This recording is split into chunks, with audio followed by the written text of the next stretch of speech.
বাংলাদেশের সঙ্গে সব অমীমাংসিত বিষয়ে সমাধানের জন্য গণতন্ত্রের উপর জোর দিয়েছে ভারত। এজন্য নয়াদিল্লি সমন্বিত ও অংশগ্রহণমূলক নির্বাচনের কথা জানিয়েছে। নয়াদিল্লিতে ভারতের পররাষ্ট্র মন্ত্রণালয়ের মুখপাত্র রণধীর জয়সওয়াল এক সাংবাদিক সম্মেলনে কথা বলেছেন। তিনি বলেন, গণতান্ত্রিক উপায়ে এবং সমন্বিত ও অংশগ্রহণমূলক নির্বাচনের মাধ্যমে সমস্যার সমাধান করা হবে।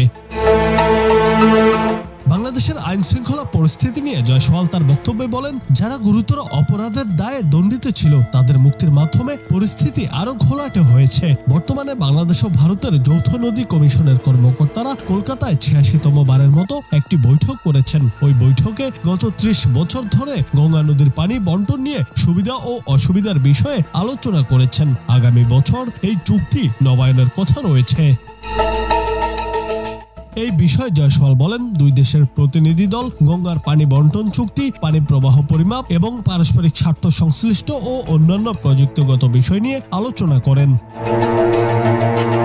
এর আগে ভারতের পররাষ্ট্রমন্ত্রী এস জয়শঙ্কর বলেছিলেন, ভারতের সঙ্গে ঢাকা কি ধরনের সম্পর্ক চায় সে বিষয়ে বাংলাদেশের মনস্থির করা দরকার। এর উত্তরে বাংলাদেশের অন্তর্বর্তী সরকারের পররাষ্ট্র উপদেষ্টা মোহাম্মদ তৌহিদ হোসেন বলেছেন, ভারতকেই সিদ্ধান্ত নিতে হবে তারা বাংলাদেশের সঙ্গে কেমন সম্পর্ক চায়। জুনায়েদ আহমেদ, বাংলা টিভি।